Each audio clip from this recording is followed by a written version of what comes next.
तो हमारे साथ जुड़ गए हैं जुबेर खान, जो कि एक्स बिग बॉस के कंटेस्टेंट है और कहीं ना कहीं ये विवादों में और सुर्खियों में रहते ही हैं। और आज हम उनसे बात करेंगे क्योंकि कहीं ना कहीं छोटा सोनापुर कब्रिस्तान का जो मुद्दा है कहीं ना कहीं गरमाया है। मैं बता दूं, असेंबली में भी एमएलए आपस में लड़ गए थे। एमएलए अमीन पटेल या एमएलए अबू हसीम की बात करें तो दोनों असेंबली के अंदर इस मुद्दे को लेकर लड़ गए थे आपस में।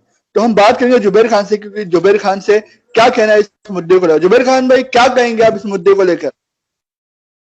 मैं आपके सभी दर्शकों को अस्सलाम वालेकुम, नमस्कार, सत श्री अकाल, आदाब कहना चाहूँ और सबको मुबारकबाद देना चाहूंगा कि 1 जुलाई से हिंदल वली जो है हमारे अजमेर के बादशाह और हिंदुस्तान के राजा ख्वाजा मोइनुद्दीन चिश्ती रहमतुल्लाह अलैह की उनके यहाँ दरबार खुल रहा है। मैं आप सभी के माध्यम से आप सभी लोगों को उसकी मुबारकबाद देना चाहूंगा। भाई, मुद्दा देखिए कुछ भी नहीं है, अगर देखा जाए सिर्फ ये है कि हमको हक बात करनी है और हक का साथ देना है। जैसे राम जन्मभूमि में दो दो करोड़ की जमीन 18 करोड़ में बिकी, तो उसकी आवाज कोई मुसलमान ने नहीं उठाई, उसकी आवाज हिंदू भाई ने उठाई। तो अगर कोई गलत करता है तो उसके खिलाफ अगर हम मुसलमान हैं तो हम सिर्फ ये देखकर आंख और कान मुंह बंद कर ले, ये जरूरी नहीं है कि भाई वो मुसलमान भाई है चुप रह जाओ। तो मैंने ये आज एक वीडियो डाला है और मैंने आज कुछ फोटोग्राफ शेयर की है कि आज से 50 साल पहले सोनापुर कैसा था, छोटा कब्रिस्तान वो कैसा था, और आज क्या हालत है। वहां पर सारा इलीगल एनक्रोचमेंट है और वो आज की तारीख में बिलाल मस्जिद के जो है उनके हाथों में है, हजरत मोइन मियां के हाथों में है। उनके कई फॉलोअर्स है, उनके कई लोगों के फॉलोअर्स के फोन आए कि हजरत के खिलाफ ऐसा क्यों बोल रहा है, वैसा क्यों बोल रहा है। अगर वो जगह उनकी पर्सनल जाती मिल्कियत होती या अमीन पटेल की मिल्कियत होती या बीएमसी की प्रॉपर्टी होती या किसी और की प्रॉपर्टी होती तो मैं कुछ नहीं बोलता। ये प्रॉपर्टी है कलेक्टर लैंड, वक्फ की हुई प्रॉपर्टी है, ये वक्फ की प्रॉपर्टी है। यानी अगर मैं मर गया तो मैंने ये वक्फ कर दी कि ये यहाँ पर कोई भी आप कब्रिस्तान बनाइए, यहाँ पर कोई स्कूल बनाइए, कॉलेज बनाइए, अस्पताल बनाइए। तो मैं मरने के टाइम पर मैंने इस नीयत से वक्फ की थी। वहां पर मैंने ये तो नहीं सोचा था कि मेरे मरने के 50 साल के बाद में यहाँ पर लोग इलीगल एनक्रोचमेंट करेंगे, लोग वहां पर लोखंड का कारोबार वहां पर सारा धड़ल्ले से चल रहा है, वहां पर सारे इलीगल एनक्रोचमेंट, 4-4 माले के झोपड़े बन चुके हैं, पेंट हाउस टाइप। तो इसकी मुखालिफत कहीं ना कहीं हमको, आपको, आमिर भाई और मेरे जैसे लोगों को, हमको इसकी आवाज उठानी चाहिए और इसके खिलाफ बोलना चाहिए कि ये गलत हो रहा है, इस्लाम इसकी इजाजत नहीं देता है। मैं कोई कौम का ठेकेदार नहीं हूं, कौम का ये नहीं हूं, लेकिन जहां पर इस्लाम के बारे में अगर कोई गलत काम होता है, जैसा डॉक्टर जाकिर नायक लोगों को गुमराह करता था गल्फ कंट्रीज में, तो 2016 में मैंने उसके खिलाफ आवाज उठाई और उसको एक्सपोज किया मीडिया के सामने कि ये लोगों के पैसे, ज़कात फितरे का चोर है और ये कन्वर्जन का नाम पे गल्फ कंट्रीज से पैसे ले रहा है। तो ये मेरा मुद्दा होता है, मैं इसमें मेरा कोई जाती मफाद नहीं है, मैं अपना फायदा क्या देख रहा हूँ। अगर आमिर भाई मुझे अपना फायदा देखना होता, मुझे नेम फेम मनी चाहिए होता, तो मैं इंडिया का सबसे बड़ा एक्सपेंसिव शो जो है बिग बॉस, उसमें मेरा सिलेक्शन होने के बाद में उसको लात मार के नहीं आता। लोग सलमान खान से दोस्ती करने का मतलब समझते कि उनकी लाइफ सेट हो गई। मैं उससे दुश्मनी नहीं करता, मैं उसके खिलाफ आवाज नहीं उठाता 2017 में और उसके खिलाफ उसकी असलियत नहीं बताता। तो मुझे एक शौक है कि भैया अगर जी, लोगों का सवाल, जो जनता का जो सवाल होता है, लोग पूछते हैं, लोग कहते हैं कि आखिर अब जुबेर खान जो कि बिग बॉस छोड़ चुके हैं, मतलब हट के अब वो अपनी जिंदगी कैसे जी रहे हैं, अब अपनी लाइफ में वो क्या करते हैं। हमने देखा कि आपने बियर्ड मैं रख लिया है, दाढ़ी बढ़ा लिया, अभी आप क्या, जी, ये जनता का सवाल है कि अभी आप क्या करते हैं। और जैसा कि आप विवादों में रहते हैं जुबेर भाई, और कहीं ना कहीं हमने देखा कंट्रोवर्सी में रहते हैं, तो कोई कहता है कि कोई आपको महमूद हकीमी चला रहा है, कोई कहता है कि आपका एमएलए अबू अरे हासिम चला रहा है। अक्सर हमने देखा हाल ही में नहीं, कि सोहेल खंडवानी को भी आपने कुछ कहा, उसके बाद आपने वीडियो डिलीट कर दिया। तो मतलब ये जो जनता का जो क्वेश्चन जो होता है, ये आप क्या कहेंगे? नहीं, नहीं, सोहेल खंडवानी भाई के साथ में मेरी कुछ मुद्दों के ऊपर नाइत्तेफाकी हुई थी, कुछ मिसअंडरस्टैंडिंग हुई थी। मैं उनको पर्सनली बहुत लाइक करता हूं, मैं उनको पर्सनली बहुत पसंद करता हूं, as a elder brother, as a friend मैं उनको बहुत पसंद करता हूं। उनका वे ऑफ टॉकिंग, उनका लोगों को ट्रीट करना, लोगों के साथ में तो मैं ये पसंद करता हूं। अगर आपकी मुझे कोई चीज अच्छी लग रही है तो मैं वो बोलूंगा, अगर आपकी मेरी मुझे कोई चीज बुरी लग रही है तो मैं आपको बोलूंगा, ये मेरा हक बनता है एज ए फ्रेंड, क्योंकि मैं कोई किसी का चापलूस नहीं है। आपने जैसे अभी नाम गिनाया अबू आसिम आजमी, तो अबू आजमी साहब जो है वो मैं बचपन से उनको देखता हुआ आ रहा हूँ, कौम के लिए लड़ रहे हैं, आवाज उठा रहे हैं। आज सदन में कितने मुसलमान एमएलए है, आज एमआईएम जो मुसलमानों के ठेकेदार बनके नारे तकबीर अल्लाह अकबर के नारे लगाकर एमएलए और एमपी चुन के आते हैं, इन्होंने सब सदन के अंदर मुस्लिम रिजर्वेशन के ऊपर आवाज उठाई? नहीं उठाई। इसकी आवाज उठाने वाला कौन? अबू आसिम आजमी साहब और रईस शेख एमएलए। तो दो लोग आवाज उठा रहे, तो मेरी कौम के लिए जो आवाज उठाएगा मैं उसका सपोर्ट करूंगा। और रहा सवाल महमूद हकीमी भाई का, वो एक बहुत अच्छे सोशल वर्कर है जो अच्छा काम करता है। तो किसी को भी रात में पुलिस स्टेशन की तकलीफ होती है, कोई कोई कुछ प्रॉब्लम में अटक जाता है, तो आधी रात को लोगों के लिए अवेलेबल है। तो मैं ऐसे लोगों की कदर करता हूं। जैसे सोहेल खंडवानी भाई है हमारे, एंटोफिल वडाला में कब्रिस्तान का मसला है, उसको हायर अथॉरिटी तक लेकर गए, म्युनिसिपल कमिश्नर तक लेकर गए। तो मैं ऐसे लोगों की कदर करता हूं जो मेरी कौम के लिए कुछ कर रहे हैं। इसमें मेरा जाती मफाद कोई नहीं है कि ये लोग मेरा घर चला रहे। और रहा सवाल, मैंने जो लुक अपनाया है तो मैंने सुन्नत अपनाई है। हेलो, आप मेरी आवाज सुन पा रहे हैं? जी बिल्कुल, मैं सुन पा रहा हूँ। मेरा सवाल ये भी है जुबेर भाई कि जैसा कि खालिद बाबू कुरैशी जी हैं और अन्य लोग हैं, उनको भी आप कंट्रोवर्सी में लाते हैं, उनकी बातें करते हैं, वक्फ बोर्ड की आप बात करते हैं, तो इसमें भी भाई अगर कोई वक्फ बोर्ड के नाम पर पैसा खाए, आज यही जुबैर खान है जो पाकपोडिया स्ट्रीट की मस्जिद को डेमोलिशन करने के लिए आ रही थी बीएमसी। मैं 6 घंटा मुझे जेजे पुलिस स्टेशन में डिटेन किया गया। तो रिटर्न किया मेरा गया था। क्या मसला था भाई? मुझे 6 घंटा डिटेन किया गया, मुझे 149 का नोटिस दिया गया कि आप यहाँ पर नहीं आओगे और यहाँ पर आप आके कोई वीडियो नहीं बनाओगे। तो इसमें मेरा जाती फायदा क्या है, आप मुझे बताइए ना। आप उस माकमोडिया स्ट्रीट की मस्जिद में हजरत मोइन मियाँ जाते हैं, खालिद बाबू कुरैशी जो वक्फ बोर्ड के मेंबर है और चंद महीनों के मेहमान है वक्फ बोर्ड में, उनके ऊपर काफी एलिगेशन है पैसा खाने की, वक्फ बोर्ड की फाइल गायब करने की। तो अगर मैं इनको एक्सपोज करता हूं तो मैं तो अपनी जान खतरे में डाल रहा हूं। और अगर कोई कौम के नाम पे पैसा खा रहा है, कोई एक्सटॉर्शन कर रहा है, मैं तो किसी से 1 रुपया डिमांड नहीं किया कभी कि भैया मैंने आपके खिलाफ नहीं बोलूंगा, आप मुझे पैसे दे दो। रहा सवाल मैं किस तरीके से जिंदगी गुजर कर रहा हूं, लोग फेमस होना पसंद करते हैं। मैंने बिग बॉस के बाद में ये जाना, मैं लकीर का फकीर फिल्म बनाया था तो मैं कैमरे के पीछे as a producer director writer था। तो मुझे लोग इतना नहीं जानते थे, लेकिन बिग बॉस के बाद में लोग जानने लगे, फोटो खिंचवाने लगे। तो मुझे ये सब चीज पसंद नहीं है।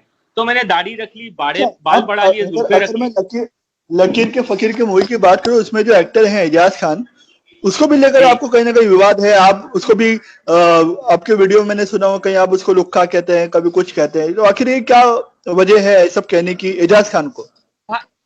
भाई एजाज खान को मैंने फिल्म के अंदर हीरो लिया, उसको लीड एक्टर लिया। अब उसका करियर बन गया बिग बॉस में, उसको हम लोगों ने सपोर्ट किया। मैं एंडेमोल शाइन में काम कर चुका हूं एज ए सुपरवाइजिंग प्रोड्यूसर। तो उसको बिग बॉस में लेके अब फेमस हो गया। अब उसके बाद में वो ड्रग्स का व्यापार कर रहा है, तो मैं इसकी इजाजत कहां से दूंगा भाई? मैं हक के साथ खड़े रहने वालों में से हूं। मेरी माँ ने सिर्फ यही समझाई है कि बेटा हक के साथ में खड़े रहना तो अल्लाह की मदद रहेगी। अगर तू अब जालिमों के साथ में खड़ा रहेगा तो तेरे आप पर अल्लाह बीजेपी का भी ज्वाइन कहर किए थे नाजिल बीच हो। अब बीजेपी पार्टी भी ज्वाइन किए थे बीच में, कहीं ना कहीं आप बीजेपी को भी सपोर्ट कर रहे थे, फिर अब देखा जा रहा है कि आप बीजेपी के अगेंस्ट में आ गए हैं। नहीं, मैं बीजेपी पार्टी ज्वाइन किया था क्योंकि हमारे कौम के मुद्दे, अगर हमारे कौम का काम करवाना होगा, अगर अगर मेरे घर में टॉयलेट भर गई है या गंदगी हो गई है तो उसे मुझे ही साफ करना होगा। तो कोई तैयार नहीं था बीजेपी में जाने के लिए, क्योंकि हर किसी को वाहवाही सुननी है, किसी को गाली नहीं सुननी है। तो वो गालियां सुनने के लिए मैंने सोचा कि मेरी कम्युनिटी के लिए जुबैर खान गाली खाता है तो मुझे अल्लाह को राजी करना है, मुझे पब्लिक को राजी नहीं करना है। तो मैंने इलेक्शन में जलवा दिखाया 2019 के इलेक्शन में कि बीजेपी को हर वार्ड में 60 से 70 वोट मिलते थे, वहां पर 3,500 वोट गिरवाए। उसके बाद में ये हुआ कि मैं जिसके साथ में जुड़ा था, वसीम आर खान, अरफात शेख, खालिद बाबू कुरैशी, हैदर आजम, ये सब लोग मुझे यूज कर रहे थे। और मेरे लोगों का अगर काम है, अगर मैं जिस पार्टी में जाता हूं, अगर वो पार्टी मेरा काम नहीं करती है तो वो पार्टी मेरे लिए दो कौड़ी की होती है। मैं कोई पार्टी का मोहताज नहीं हूं, मुझे कोई पोस्ट नहीं चाहिए। मैं मुंबई का उपाध्यक्ष था माइनॉरिटी सेल का, माइनॉरिटी मोर्चा का। तो नंबर 2 की मुझे पोस्ट दी गई थी। लेकिन अगर मेरी कम्युनिटी का मैं बोलता हूं कि भैया यहाँ पर गंदगी हो गई है, यहाँ पर ये मसला है, यहाँ पर इसको एडमिशन नहीं मिल रहा है, तो ये सारे लोग अपना एक एक पोस्ट ले लिया। अरफात शेख ने माइनॉरिटी कमीशन की पोस्ट ले लिया, हैदर आजम साहब ने मौलाना आजाद की पोस्ट ले लिए, वसीम आर खान ने वक्फ बोर्ड का चेयरमैन बन गया, सेंट्रल सेंट्रल वक्फ बोर्ड का मेंबर बन गया, अजमेर शरीफ दरगाह का ट्रस्टी बन गया, खालिद बाबू कुरैशी महाराष्ट्र स्टेट वक्फ बोर्ड का मेंबर बन गया। तो ये लोग कार्ड पे बिक गए। मुझे बिकना नहीं था, मुझे कोई वो विजिटिंग कार्ड पे मुझे अपना जमीर नहीं बेचना है, मेरी कौम को बेचने के लिए नहीं मैंने आया था। बीच में देखिए आपने जावेद पारिक साहब को भी आपने टारगेट किया था, जो अजमेर के अभी मेंबर बने, उनको भी आपने टारगेट किया था बीच में, तो क्या वजह रही उनको टारगेट करने की? देखिए, मेरे हिसाब से अजमेर शरीफ दरगाह जो है ना, एक बहुत ही पाक और मुकद्दस जगह है। वो आले रसूल वहां पर आराम फरमा रहे हैं, और मेरा ये मानना है कि ऐसी जगहों पर सिर्फ अच्छे नेक लोगों को और आलिम दीन को, इन लोगों को यहाँ पर उनका ट्रस्टी बनाना चाहिए, जो कुरान और सुन्नत के हिसाब से हमारी दरगाहों को चला सके, हमारी मस्जिदों को चला सके। कोई पीर मंगल बुध आकर ऐसी जगहों पर नहीं बैठे। कोई हमारे उलमाए कराम है जिनको दीन की समझ है, जिन्होंने कुरान की तालीम हासिल की है, जिन्होंने हदीसों को पढ़ा है।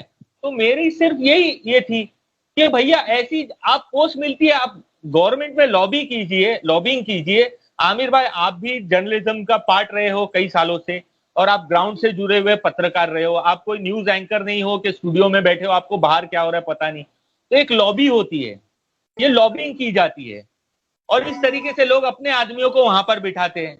तो इसमें कौम का भला कहां हुआ, बताइए ना आप। इसमें मेरा फायदा तो नहीं, कुछ नहीं कर रहा हूं। हजरत गरीब नवाज मोहिद्दीन चिश्ती रहमतुल्लाह अलैह के नाम पर अब जाकर एक स्कूल बन रहा है, अब जाकर एक स्कूल बन रहा है, जिसके अंदर मैं सबसे ज्यादा श्रेय श्री मुख्तार अब्बास नकवी साहब को देना चाहूंगा कि उनकी मेहनत और उनकी लगन की वजह से, देखिए वो भी बीजेपी में है, लेकिन उन्होंने कहीं ना कहीं मेरे कौम के लिए अच्छा काम किया है। अजमेर शरीफ के अंदर एक बहुत बड़ा स्कूल तामीर किया है, तो मैं उनकी कदर करता हूं। जो कौम का काम नहीं करेगा उनको हटाओ। और ये क्या बात हो गई आमिर भाई कि मुंबा देवी पूरा मुस्लिम एरिया है, तो यहाँ पर मुसलमान ही चुनकर आना चाहिए। ये लास्ट टाइम 2019 के इलेक्शन में पांडुरंग सकपाल साहब जो वहां पर खड़े हुए थे शिवसेना से, क्या मुसलमान का काम हिंदू करने के लिए पांडुरंग सकपाल साहब आधी रात को मुंबा देवी के हर लोगों की परेशानी में खड़े होते हैं? तो उनको जिताने की जगह पे हम अमीन पटेल को जिता के लाते हैं, जो कोई काम नहीं करते। पिछले 12-13 साल में आप उनका ट्रैक रिकॉर्ड उठा के देखिए, अमीन पटेल साहब का ट्रैक रिकॉर्ड उठा के देखिए। अगर मैं बात करूं शिवसेना पार्टी की, तो हाल ही में एक कंट्रोवर्सी हो गई थी, क्योंकि हमने देखा था कि सीएम जो उद्धव ठाकरे जी हैं और आदित्य ठाकरे जी, दोनों ने ईद की मुबारकबाद नहीं दी थी। तो इसको आप किस तरीके से देखते हैं? अरे भैया, ये छोटी छोटी चीज ईद की मुबारकबाद नहीं दी, ये क्या हम लोग आपा खेल रहे हैं? ये राजनीति है, उनको भी राजनीति, उनको भी अपने वोट बैंक को संभालना है। अब वो मुसलमानों के लिए सॉफ्ट हुए हैं, मुसलमानों के लिए, उन मुसलमानों को जोड़ रहे हैं साथ में कि ये हमारे देश की ताकत है। मुसलमान कोई, हम पाकिस्तान का हिस्सा नहीं, हम हिंदुस्तानी है। अगर एक पार्टी की सोच तब्दील हो रही है कि वो सबको साथ में लेकर चलना चाह रही है, तो हम क्यों हड्डर्मी पर अड़े रहे कि नहीं भाई हमारे एरिया से मुसलमान ही बनेगा? ऐसा नहीं होता ना भाई। क्यों हिंदू अच्छे लोग नहीं है? मुसलमान आके कितना काला टोपी का काम कर रहे हैं, वक्त की प्रॉपर्टी बेच रहे हैं, मस्जिद की प्रॉपर्टी बेच रहे हैं। आप एसपीयूटी के लिए मैंने आवाज उठाई, वहां पर 12 वक्त की प्रॉपर्टी निकली। उस पर मैंने डॉक्टर मुदस्सर लांबे जो माहिम दरगाह के ट्रस्टी है, उनको मैंने बाकायदा लेटर दिया, उनको कंप्लेंट दी। तो उन्होंने सुप्रीम कोर्ट में जाकर पाक मोडिया स्ट्रीट की मस्जिद पर सुप्रीम कोर्ट से स्टे लेकर आए। तो क्या मुझे उनकी पीठ थपथपानी नहीं चाहिए?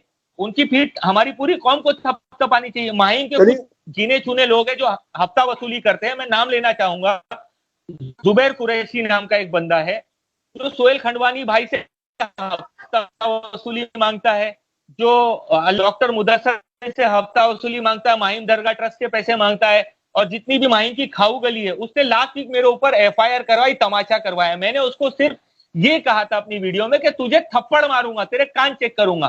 तो उसने इतनी बड़ा चढ़ा के पूरे मीडिया में बात को फैलाया कि जुबैर से मेरे को जान को खतरा है। अरे मैं क्यों मारूंगा किसी को, जब मेरी औकात नहीं है किसी को जिंदगी देने की, तो मैं कौन होता हूं किसी की जान लेने वाला।